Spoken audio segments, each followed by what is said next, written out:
Fala galera, vim me trazer mais um vídeo. Bom galera, desta vez eu estarei mostrando para vocês como criar uma skin pelo seu celular, né? Então vai precisar desse aplicativo que é o nome, não é Skin Creator. Digita Skin Creator, que é um que vai aparecer espadinha. Acho que o nome é Skin Editor. Ó, vocês vão abrir. Espera um pouco, não é bug, demora mesmo um pouquinho. Ó, essa daqui é as skins que eu já fiz. Essa daqui é que eu tô fazendo. Aqui, ó. Agora vocês vêm aqui em nem uma.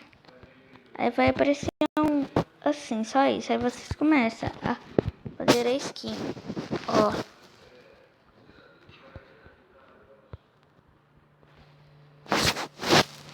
Faz o olho.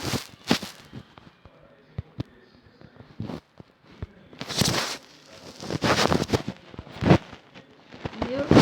Deixa eu excluir que eu não vou fazer uma skin. Demora um pouquinho, beleza?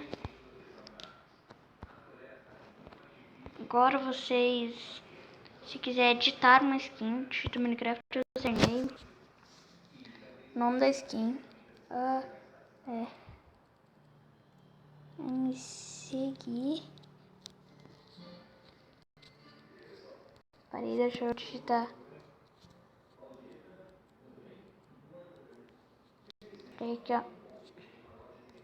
Junto, me seguir.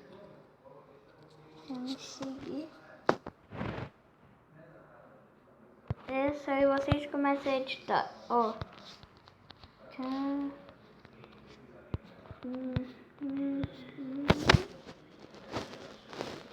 Aqui.